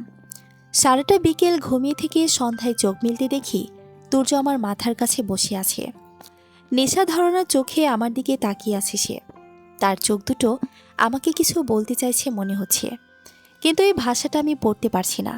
তবুও তাকিয়ে আছি তার দিকে। জানি না কতক্ষণ তাকিয়েছিলাম এভাবে। হঠাৎ তুর্য উঠে সেখান থেকে চলে গেলেন। কোথায় গেল দেখার জন্য আমিও তার পিছনে গেলাম। কাল রাতের সেই ঘরটাতে গিয়ে নিজেকে বন্দি করে নিলেন সে। আমি বেশ কিছুক্ষণ সেই ঘরটার বাইরে দাঁড়িয়ে রইলাম। কালকের মতো কথার শব্দ আছে, কিন্তু বোঝা যাচ্ছে না। আমার জানার অনেক আগ্রহ হচ্ছে ওই ঘরে কে আছে, যার সাথে তুর্য ঘন্টার পর ঘন্টা কথা বলে। আবারও সেই একই ফটো ফ্রেমটা বুকে জড়িয়ে ব্যালকনিতে দাঁড়িয়ে আছে তুর্য। তবে আজ তার চোখে পানি নেই। আজ দু চোখ খুশিতে চকচক করছে। মনে হচ্ছে কোনো ছোট বাচ্চা তার হারিয়ে যাওয়া খেলনার সন্ধান পেয়েছে। আমি পেরেছি হীর, দেখো আমি পেরেছি। আমি আমার লক্ষ্য পূরণের পথে অনেক দূর এগিয়ে এসেছি হীর। আর বেশি অপেক্ষার অবশেষ নেই। আর কিছুটা ধৈর্য ধরতে হবে, তারপর সব ঠিক হয়ে যাবে। সব অপরাধী তার অপরাধের শাস্তি পাবে। সব হিসাব কড়াই গণ্ডায় উসুল করা হবে। আমি শুধু সেই দিনটার অপেক্ষায় আছি হীর, যেদিন তুমি আমাকে নিজের করে নিবে। সেদিন আমার ভালোবাসার চরম প্রাপ্তি হবে কলিজা। যারা তোমাকে এত কষ্ট দিয়েছে, আমাকে তোমার জীবন থেকে সরিয়েছে, তাদের তো কৈফিয়ত দিতেই হবে। এত সহজে তাদের কিভাবে ছেড়ে দেব? এতদিন শুধু অপেক্ষা ছিল তোমাকে নিজের কাছে আনার, যেটা হয়ে গেছে। এখন শুরু হবে আসল খেলা। তুর্য আহমেদ চৌধুরী এত সহজে সব ভুলে যাবে সেটা তো হবে না। কথাগুলো বলেই তুর্য একটা ভিলেন হাসি দিল। তুর্য এখনো ফিরে আসেনি। জানি না কার সাথে কথা বলে লুকিয়ে। এতই যখন ভালোবাসা ছিল, তাহলে আমার সাথে ওসব করলো কেন? আর বিয়ে বা কেন করলো? ভীষণ কান্না পাচ্ছে। তুর্যের এই অবহেলা আমি মেনে নিতে পারছি না। তুর্য কাছে এলেও আমার সহ্য হয় না, আবার দূরে গেলেও কষ্ট হয়। আমি নিজেই নিজেকে বুঝতে পারছি না। ফোনটা সেই কখন থেকে বেজে চলছে। এতক্ষণ তুর্যের কথা ভাবছিলাম, তাই ধরিনি, কিন্তু এখন সহ্য সীমার বাইরে চলে গেছে। স্ক্রিনে নাম না দেখে রিসিভ করে হ্যালো বলতেই ওপাশ থেকে রায়ানের কণ্ঠস্বর ভেসে আসলো। হীর, কোথায় তুই? দুদিন যাবৎ ফোন করছি, কোনো খোঁজ নেই তোর। তুই ঠিক আছিস তো? রাহি বলল ঠিক আছিস, কিন্তু আমার বিশ্বাস হয়নি। এতবার ফোন করার পরেও রিসিভ করিসনি কেন? রায়ান ভাইকে ঠিক কী বলবো বুঝতে পারছি না। মাথা পুরোই হ্যাং হয়ে গেছে। আমার উপস্থিত বুদ্ধি আগে থেকেই কিছুটা কম, এখনও তাই হয়েছে। মুখে তালা লাগিয়ে বসে আছি। রায়ান ভাইয়ের প্রশ্নের কোনো উত্তর নেই আমার কাছে। কি বলবো তাকে যে তুমি ঢাকার বাইরে গেছো আর আমি বিয়ে করে নিয়েছি? কেন করেছি সেটা তাকে বোঝাতে পারবো না। তার পরিবারের জন্যই করেছি এটা, কারণ ওই মানুষগুলো আমার আপনজন। তাদের জন্য সব করা যেতে পারে, কিন্তু রায়ান কি সেটা বুঝতে পারবে? রায়ানকে কিছু বলার আগেই কেউ আমার হাত থেকে মোবাইলটা কেড়ে নিল। পেছন ফিরে দেখি তুর্য অগ্নিমূর্তি হয়ে দাঁড়িয়ে আছে। তুর্যকে দেখে রীতিমতো কাঁপাকাঁপি শুরু হয়ে গেছে আমার। আসলে রায়ান ভাই ফোন দিয়েছিল, দুদিন ধরে আমার খোঁজ নেই বলে। তোতলিয়ে কথাগুলো বললাম। তুর্য আমার কোনো কথা কানে না নিয়ে আমার দিকে আগাচ্ছে, আর আমি পিছাচ্ছি। পিছাতে পিছাতে আলমারি ঠেকে গেছে পিঠে। এবার আর রক্ষে নেই আমার, এবার আমাকে মরতেই হবে। তুর্য যেভাবে আগাচ্ছে আমার দিকে, আমি নিশ্চিত গলা চেপে মেরে দেবে। আমার আর তুর্যের মধ্যে হয়তো 1 সেন্টিমিটার দূরত্ব নেই। তুর্যর নিঃশ্বাস আমার মুখে আছড়ে পড়ছে। তুর্যর হাত দুটো আমার দিকেই আসছে, এখনই হয়তো গলায় পড়বে। আমি চোখ মুখ খিচে ধরে আছি, কিন্তু আমাকে অবাক করে দিয়ে তুর্য আমার গলা না চেপে ঠোঁট দুটো চেপে ধরল তার ঠোঁট দিয়ে। আমি চোখ বড় বড় করে তাকিয়ে আছি তার দিকে। তুর্য আমার কোমর জড়িয়ে ধরে রেখেছেন। আমি যেন ফ্রিজ হয়ে গেছি। কিছুক্ষণ পর তুর্য আমাকে ছেড়ে দিয়ে বাইরে চলে গেলেন। আমি এখনও আগের পজিশনেই দাঁড়িয়ে আছি, শুধু ভাবছি কিভাবে কি হলো। রাতে আর তুর্য ঘরে ফেরেনি, হয়তো সেই রুমটাতেই ছিল। পরদিন সারাদিন তুর্যকে একবারের জন্য দেখা গেল না, না জানি কোথায় গিয়েছে। বিকেলে তুর্য বাড়ি ফিরে আসার সময় তার হাতে একটা প্যাকেট ছিল, আর মুখটা কেমন চিন্তিত, বিষণ্ণ ছিল। তুর্য বাড়ি ফিরে আমাদের রুমে না আসে সেই ঘরটাই ঢুকে গেল। এখন আমি নিশ্চিত হয়তো এই লোকটার মানসিক সমস্যা আছে, যার না হয় ওই ঘরে কেউ থাকে, যার সাথে সে কথা বলে লুকিয়ে লুকিয়ে। না, এভাবে হাতে হাত ধরে বসে থাকলে চলবে না। আমাকে জানতে হবে ওই ঘরে কে থাকে, যার সাথে তুর্য সারাটা রাত কাটায়। সন্ধ্যায় তুর্য আমার ঘরে এসে একটা প্যাকেট আমার হাতে দিলেন। এটা পরে রেডি হয়ে নাও, আমরা ডিনার করতে বাইরে যাচ্ছি। তুর্যকে মানা করতে গিয়েও কেন যেন মানা করতে পারলাম না। প্যাকেটটা খুলে দেখি একটা ব্ল্যাক 3 পিস, সাথে ম্যাচিং কানের দুল। জামাটা নিয়ে ওয়াশরুমে চলে গেলাম। বেরিয়ে দেখি তুর্য চুল আঁচড়াচ্ছে। তুর্য কালো শার্ট পরেছে, ফর্সা শরীরে কালো শার্টটা বেশ মানিয়েছে। আমাকে বের হতে দেখে তুর্য নিচে চলে গেলেন। চোখে হালকা কাজল, ঠোঁটে হালকা রঙের একটা লিপস্টিক পরে নিলাম। চুলগুলো ছেড়ে দিয়েছি। 3 পিসটা অনেক সুন্দর, আমাকে ভালোই মানিয়েছে। তুর্যের পছন্দ এতটাও খারাপ না। হ্যান্ডব্যাগটা নিয়ে নিচে চলে গেলাম। তুর্য নিচেই দাঁড়িয়েছিল, আমার দিকে বেশ কিছুক্ষণ তাকিয়ে রইলেন। এভাবে তাকিয়ে থাকায় আমার খুব অস্বস্তি হচ্ছে। হালকা করে একটু গলা ঝাড়া দেওয়াতেই তুর্যের যেন হুঁশ ফিরে এলো। রেস্টুরেন্টে আমাদের সাথে তুর্যের বডিগার্ড জন্য গেল। রেস্টুরেন্টের ভেতর ঢুকতেই উপস্থিত সবাই তুর্যের ওপর হুমড়িয়ে পড়ল। রকস্টার তুর্যকে এভাবে দেখতে পাবে হয়তো আশা করেনি। দরজার সামনে দাঁড়িয়ে আছি, 3-4 মিনিট হয়ে যায়, তবুও ঢুকতে পারছি না। মেয়ে ফ্যানগুলো মনে হচ্ছে তুর্যকে খেয়ে ফেলবে। সেলফি নিচ্ছে তো নিচ্ছেই। অবশেষে তাদের সেলফি প্রোগ্রাম শেষ হলে তুর্য আমার হাত ধরে একটা টেবিলে নিয়ে গিয়ে বসিয়ে দিল। এই টেবিলটা হয়তো স্পেশালভাবে সাজানো হয়েছে। সবাই আমার দিকে এমনভাবে তাকিয়ে আছে যেন আমি একটা এলিয়েন। রকস্টার তুর্যের সাথে আমাকে দেখে সবার চোখ বড় বড় হয়ে আছে। তুর্য টেবিলে বসতেই কিছু মেয়ে ফ্যান এসে তুর্যকে একটা গান শোনানোর জন্য রিকোয়েস্ট করতে লাগলো। তুর্য তাদের হ্যাঁ সম্মতি দিলে ম্যানেজার গিটারের ব্যবস্থা করে দিলেন। এই মেয়েগুলোর আদিক্ষেতা দেখে আমার গা জ্বলে যাচ্ছে। একটা মানুষ বইয়ের সাথে ডিনার করতে এসেছে, তাতেও শান্তি নেই।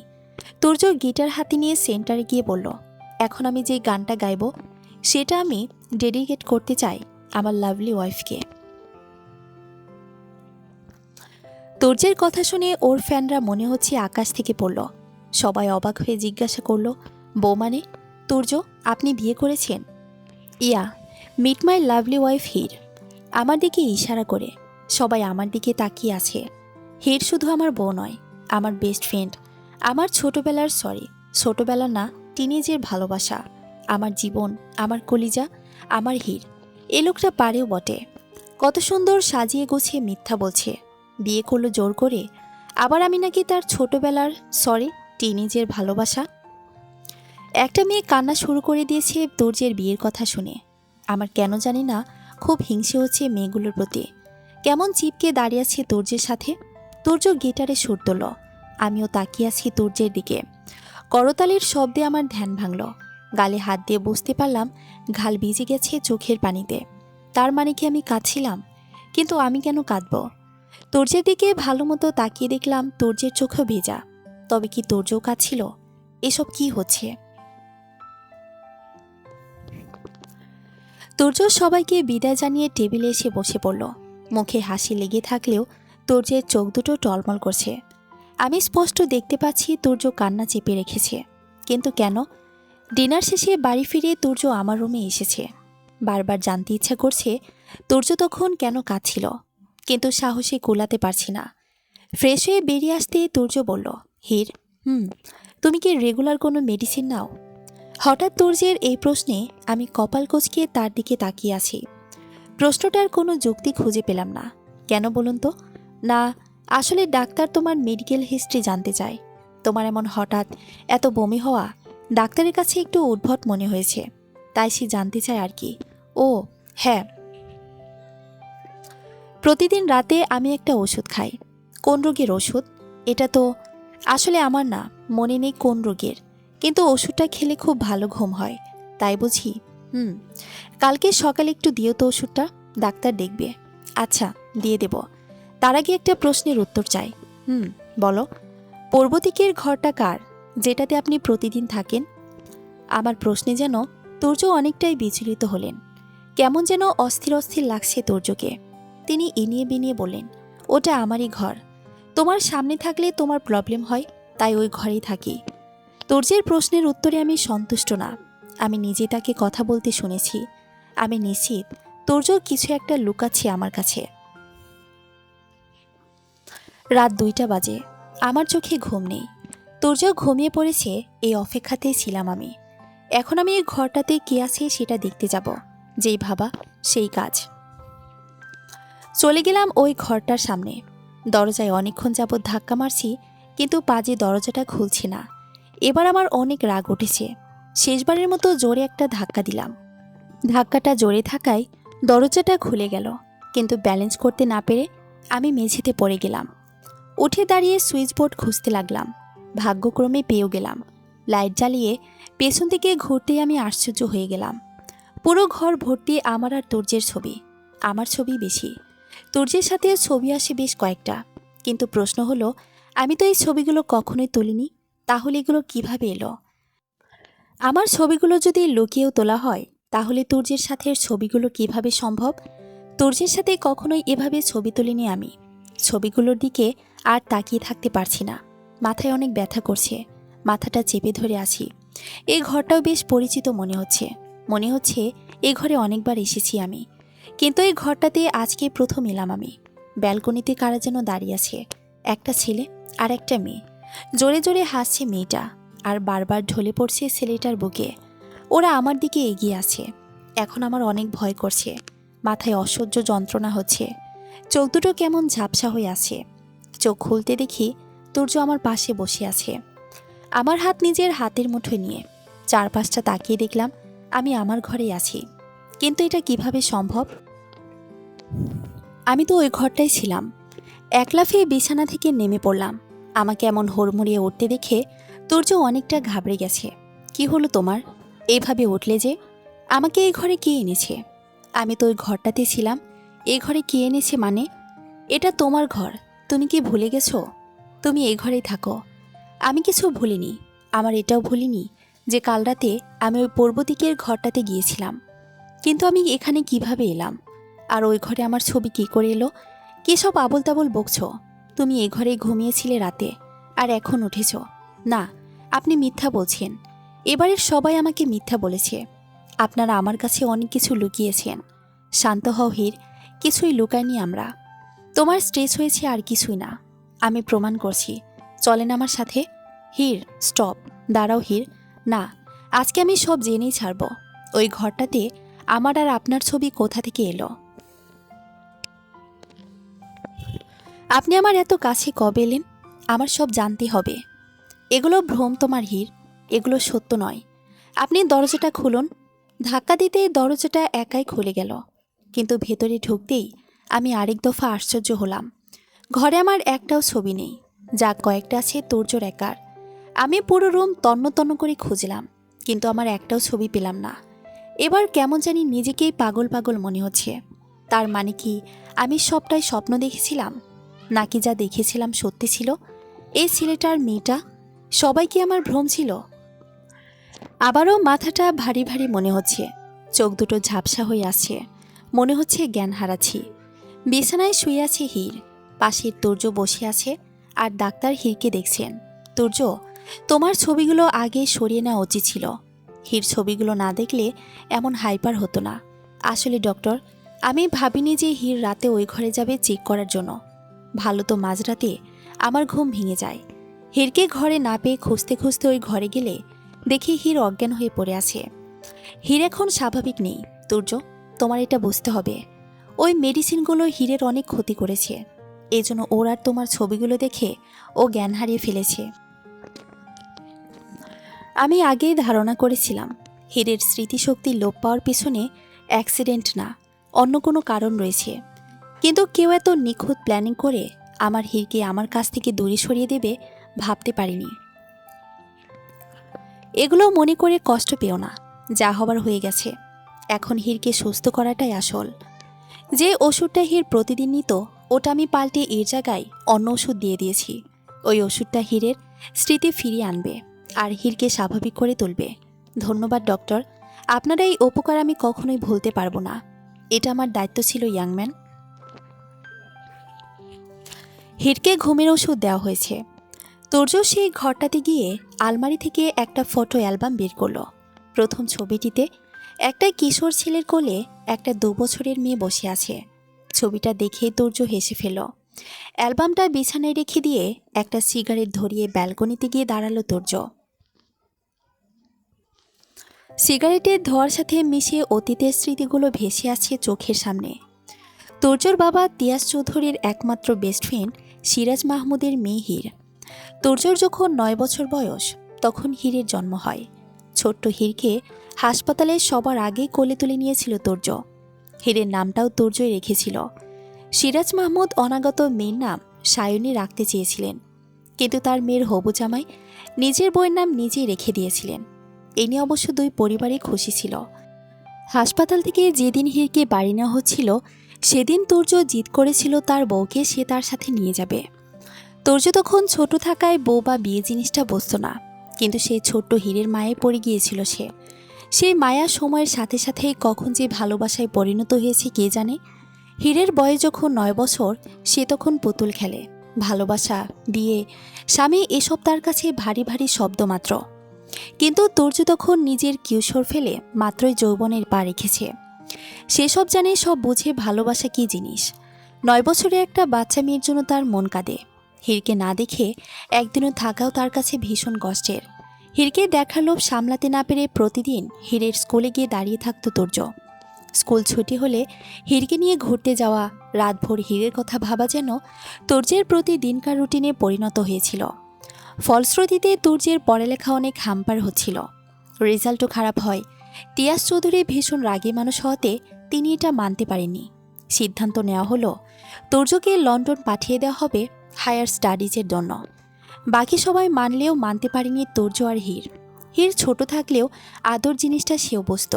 তোর্যকে অসম্ভব ভালোবাসত আর আদর করত। যা চাইতো সব ইচ্ছা তোর্য পূরণ করত। তোর্য কিছুতেই হীরকে ছেড়ে যেতে রাজি হয়নি। তার ভয় ছিল হয়তো হীর বড় হওয়ার সাথে সাথেই তাকে ভুলে যাবে। তোর্যের অনেক আকতি মিনতি করার পর দুই পরিবারে মিলে ঘরোয়াভাবে তোর্য আর হীরের আকত করিয়ে রাখল। যদিও এত ছোট বয়সের বিয়ের কোনো ভিত্তি নেই, কিন্তু তোর্যের কাছে এই কবুল পড়াটা ওর জীবনের সবচেয়ে বড় সত্যি ছিল। আকদের দিন হীর একটা লাল লেহেঙ্গা আর 2 বিনুনি করে সারা বাড়ি দৌড়েছিল। তোর্য মন থেকে হীরকে বউ বলে মেনে নিলেও হীর কবুল বলেছিল খেলা ভেবে। 2 মাস পর তোর্য যাওয়ার দিন হীর তোর্যকে জড়িয়ে ধরে সে কি কান্না! হীরের কান্না থামানোর জন্য তোর্য হীরকে অনেকগুলো চকলেট দিয়ে গিয়েছিল আর ওয়াদা করেছিল আসার সময় অনেক চকলেট আর ব্ল্যাক ড্যাডি বিয়ার নিয়ে আসবে।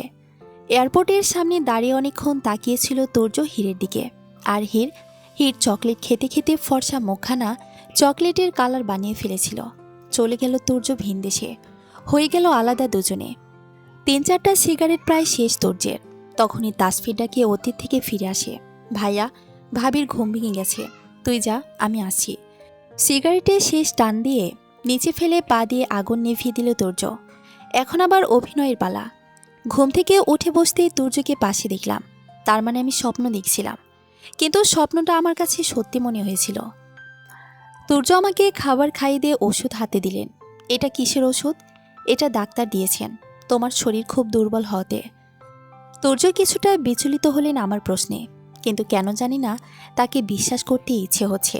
ওষুধটা খেয়ে নিলাম। তোর্য খাবার প্লেট নিচে রাখতে গেলে আমি বিছানা থেকে নেমে ব্যালকনির দিকেই যাচ্ছিলাম।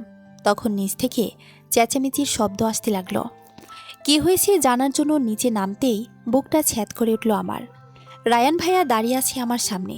তোর্য বডিগার্ড জন তাকে ধরে রেখেছে। হয়তো তোর্যের সাথে কথা কাটাকাটি হচ্ছিল। আমাকে দেখে দুজনেই থেমে গেল। রায়ান ভাইয়া আমার দিকে করুণ দৃষ্টিতে তাকিয়ে আছে। তার 2 চোখ পানিতে টলমল করছে। হয়তো কিছুক্ষণের মধ্যেই অশ্রুকণাগুলো নিচে গড়িয়ে পড়বে। আমার ভীষণ কষ্ট হচ্ছে তার দিকে তাকিয়ে থাকতে। লজ্জায় মাথা নুয়ে পড়েছে আমার। আমি যে তার অপরাধী। তার সব স্বপ্ন, সব আশা ভালোবাসা আমি কেড়ে নিয়েছি। হীর, তুই এটা কিভাবে পারলি? কিভাবে আমার মনটা তুই ভেঙে দিলি? আর কেউ না জানো, তুই তো জানতি আমি তোকে কতটা ভালোবাসি। তাহলে কেন করলি আমার সাথে এমনটা? আমার ভালোবাসার কি কোনো মূল্যই ছিল না তোর কাছে বল? এতটাই তুচ্ছ ছিলাম আমার ভালোবাসা? আমাকে ক্ষমা করে দাও প্লিজ। আমি যে নিরুপায় ছিলাম, আমার সামনে আর কোনো পথ খোলা ছিল না। কি এমন অসহায়ত্ব ছিল তোর যে তুই আমাকে ছেড়ে এই লোকটাকে বিয়ে করেছিস? রায়ান ভাইয়াকে কি তবে মামি কিছুই বলেনি? মামা মামির জীবন বাঁচাতেই তো আমি বিয়েটা করলাম। তখনই মনে পড়ে গেল আমার ভিডিও কলে মামি, রাহি সবাই অবচেতন অবস্থায় ছিল। তার মানে তারা কেউই জানে না বিয়েটা আমি উপায়হীন হয়ে করেছি। তুর্যের প্রতি আমার ঘৃণা যেন আরও বেড়ে গেল আজকের পর থেকে। আমার সবগুলো আপন মানুষের কাছে আমাকে চিরদিনের জন্য অপরাধী বানিয়ে দিয়েছে এই লোকটা। সবাই আমাকে ঘৃণা করে, কিন্তু রায়ান ভাইয়ার চোখে নিজের জন্য ঘৃণা দেখে খুব কষ্ট হচ্ছে আমার। এই মানুষটার চোখে আগে আমার জন্য ভালোবাসা ছিল। আমার জীবন এভাবে পাল্টে যাবে আমি কখনো ভাবিনি। রায়ান ভাইয়া আরও কিছু বলতে চাচ্ছিল, কিন্তু তার আগেই তুর্য তাকে থামিয়ে দিল।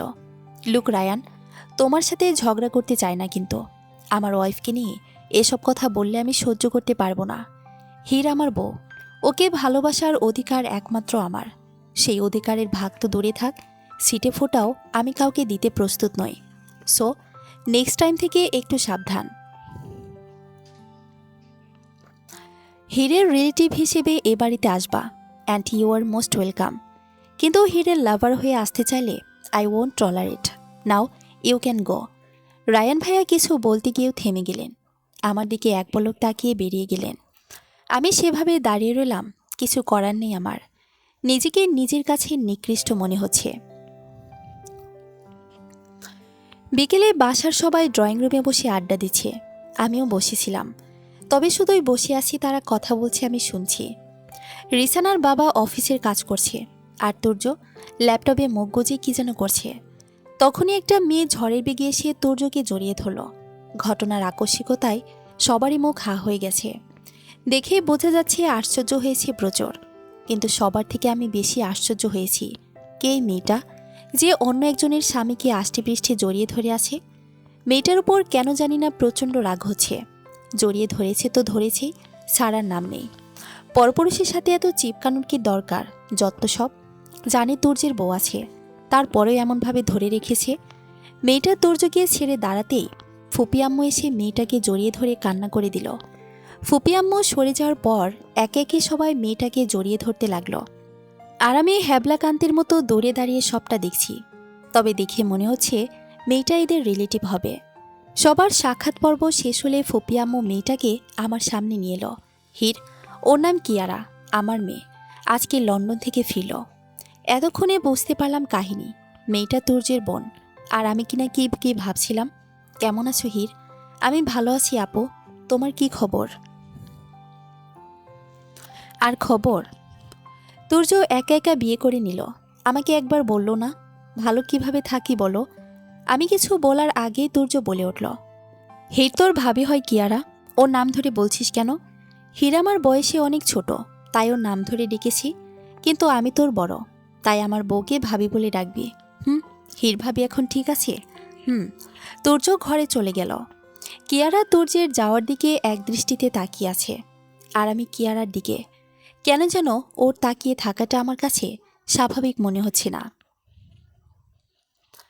বাড়িতে গিয়ে নিজেকে ঘরের ভেতর বন্দি করে নিল রায়ান। অনেক কষ্টে এতক্ষণ চোখের পানিগুলো ধরে রেখেছিল, এখন যেন আর চোখের পানি বাদ মানছে না রায়ানের। ভীষণ ভালোবাসে হীরকে সে, স্বপ্নেও কল্পনা করেনি কখনো এভাবে হীরকে হারিয়ে ফেলবে। চরম ভুল করেছে রায়ান। হীরকে একা ফেলে যাওয়াটাই ওর সবচেয়ে বড় ভুল ছিল। একটা ভুলের জন্য আজ সে তার হীরকে হারিয়ে ফেলেছে। কিন্তু রায়ান এত সহজে হেরে যাবার পাত্র না। সে জানে হীর ওর স্মৃতি শক্তি হারিয়ে ফেলেছে, তাই এত সহজে সে রায়ানকে ভুলে তুর্যকে আপন করে নেবে না। এখনও কিছুটা হলেও আশা বাকি আছে। বারান্দায় দাঁড়িয়ে সিগারেটে টান মারছে, আর হীরের কথা ভাবছে রায়ান। যে করেই হোক হীরের সাথে দেখা করতে হবে তার, হীরকে ফিরিয়ে আনতে হবে। হীরকে ছাড়া রায়ানের জীবন অচল। কিছু একটা ভেবে হাতের সিগারেটটা ফেলে দিয়ে হীরকে ফোন করলো রায়ান। হ্যালো হীর, প্লিজ ফোনটা রাখিস না, একটু কথা বলবো শুধু, রাখিস না ফোনটা। রাখবো না, আমারও অনেক কিছু বলার আছে। একটু দেখা করতে পারবি কাল? ঠিক আছে, আমি আসব। সত্যি আসবি তো? আসব। রায়ান ফোনটা রেখে দিল। চোখে মুখে আনন্দের ঝলক রায়ানের। হয়তো হিরকে নিজের করে ফিরে পাওয়ার আশাটা আবারও জেগে উঠল। রায়ানকে ফোনে বলে দিলাম যে দেখা করব, কিন্তু কিভাবে? তুর্য জানতে পারলে কি আবার উল্টাপাল্টা কিছু করবে? কিন্তু রায়ানের কাছে অপরাধী হয়ে থাকতে পারবো না আমি, তাকে সবটা জানাতেই হবে। মাথার যন্ত্রণাটা আবার শুরু হয়েছে। ওষুধটা খেয়ে নিলাম। শুয়ে আছি, কিন্তু চোখে ঘুম নেই। কেন যে আমার জীবনে সব সমস্যা আসে বুঝি না। সব তো ভালোই চলছিল, জীবনে কোনো ঝামেলাই ছিল না। তুর্য নামক ঝড়টা এসে আমার জীবন ওলটপালট করে দিল। এই লোকটাকে আমি বুঝি না। কখনো মনে হয় আমাকে ভালোবাসে, আবার কখনো মনে হয় সবটাই তার অভিনয়। অনেক রাত হয়েছে, তুর্য এখনো ঘরে ফেরেনি। কোথায় আছে দেখার জন্য নিচে নামতে দেখলাম তুর্য, কিয়ারা, তাফসিয়ার, রিসান হাসাহাসি করছে। কিয়ারা আড্ডার ছলে বারবার তুর্যের কাছে আসার চেষ্টা করছে। না চাইতেও কেন বারবার আমার চোখ তুর্য আর কিয়ারার উপর আটকে যাচ্ছে। খুব অস্বস্তি হচ্ছে। কিয়ারার এমন ঢলাঢলি সহ্য করতে পারছি না আমি। কোনো কিছু না ভেবেই তুর্যের কাছে চলে গেলাম। শুনছেন? তুর্য অবাক হয়ে আমার দিকে তাকিয়ে আছে, যেন ভূত দেখেছে। কি হলো, শুনছেন? তুমি এভাবে ডাকছো আমায়? অবাক হয়ে। কেন, আমি কি ডাকতে পারি না? না, ঠিক তা নয়। বলো কি বলতে চাও। আপনি ঘরে আসুন, অনেক রাত হয়েছে, আমার ঘুম পাচ্ছে। তুর্য কিছু বলতে যাবে তার আগেই কিয়ারা বলতে শুরু করলো, আরে হির ভাবি, ঘুম পাচ্ছে তো ঘুমাও, তুর্যকে ছাড়া যাবে না। তুর্য আমার সাথে, আমাদের সাথে থাকুক। এতদিন পর দেখা আমাদের, একটু আড্ডা দেব না? কিয়ারার কথায় যেন কেউ আমার শরীরে আগুন ধরিয়ে দিল। মেয়েটার সাহস দেখে অবাক হচ্ছি। আমার স্বামীকে আমার সাথে যেতে দেবে না? আমি তুর্যর হাত ধরে ওনাকে উঠালাম।